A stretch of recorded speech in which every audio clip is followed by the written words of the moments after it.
hope you got to stay in some of these hotels, didn't you? Alas, I didn't. You did not. We got to work on that for the next one. Exactly. I got to talk to people who did, and they seemed like they were having a great time. Now, people have sometimes spent $1,000 on enormous suites and so forth, but these are standard rooms. And also, you know,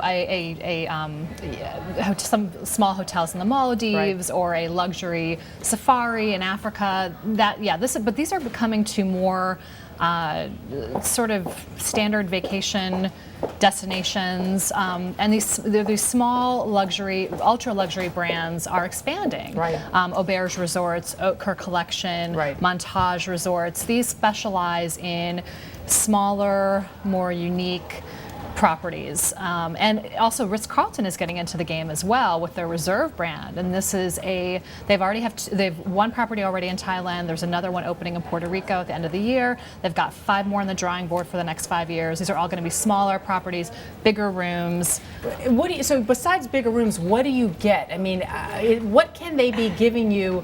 You know, besides again, sort of the luxury standard fare for $1,000 a night. Well, you tend to get everything you'd expect in a 5-star luxury hotel, but on a much smaller scale. So you're only sharing those restaurant, the spa, the beach with 30 other rooms as opposed to 300 other rooms. You know, I talked to there's a new a resort opening up in the Tuscan countryside.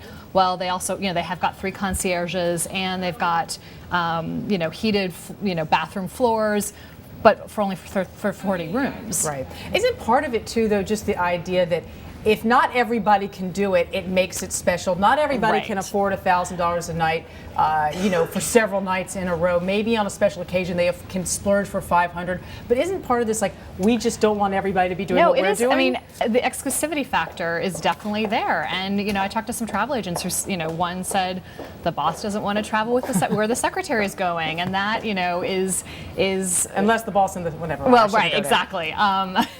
But that's definitely a factor. And what about on booking online? I mean, most hotels now, even luxury hotels, you can book on the internet if you want to go to these hotels. I'm wondering though, if you're paying $1,000 a night, are they just letting anyone book, or do they make the booking even more exclusive? Well, it's interesting because I talked to the Hotel du Cap Eden Rock, which is this iconic hotel in the French Riviera, and the general manager said that they actually experimented with offering booking online several years ago, and they yanked it immediately. Said loyal guests were saying, why are you doing this? You're just going to let anyone in. They really wanted some sort of control over the clientele, and they said that they had some experiences where someone would book online and then they'd show up at the property, and then they'd balk at the €50 per person breakfast price tag. So they decided that you can make a request for a reservation online, but you have to wait for a personal response for someone to actually book the room. And you raise a good point, because let's be clear, I mean, even if you're paying the equivalent of most people's mortgage payment, right, for the month, or maybe even longer when you stay a week at $1,000 a night, that's not everything. It's not like this is all inclusive. You still get there, and you've got the tips, you've got the meals. I mean, that's just baseline price to put your head down at night. Exactly. And use the shower. Yeah, these are not generally all inclusives. But they do throw in things like Wi-Fi is usually free. There's often a free mini bar. They're not sort of nickel and diming you on that price tag. But yes, you're not. You're going to be paying probably as much